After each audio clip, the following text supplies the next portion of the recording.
Henry de Lorius Polonia there speaking to Lucy Manning.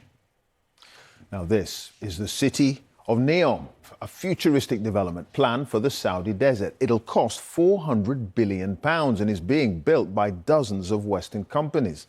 But the Foreign Secretary, Lord Cameron, says he'll be looking into evidence uncovered by the BBC that the Saudi government is using lethal force to clear ground to build a new city.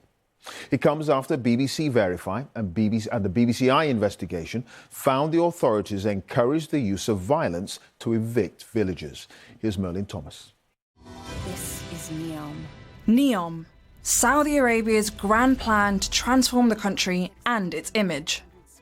A project almost the size of Belgium, built by companies from all over the world, including more than a dozen from the UK. At its heart, the Line, a city carved from the desert, envisaged to be a 100-mile straight line, but only 1.5 miles will reportedly be built by 2030. NEOM's driving force is the country's leader, Mohammed bin Salman. So since we have empty place and we want to have a place for 10 million people, then let's think from scratch. But it wasn't empty. Near the line, thousands of people lived in these 3 villages. For years, they objected to being moved, but still, the project went on. These satellite images show one of the villages where they lived.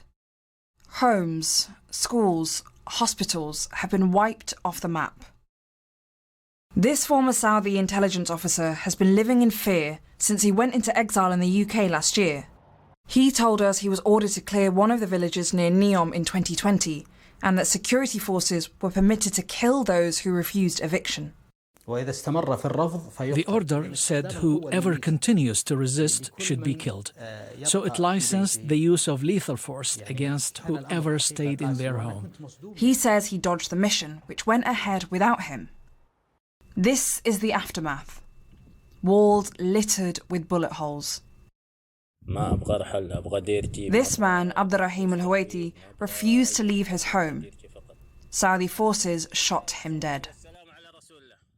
The Saudi government says he was an armed terrorist who opened fire on security forces, but the UN and human rights groups say he was killed for refusing eviction.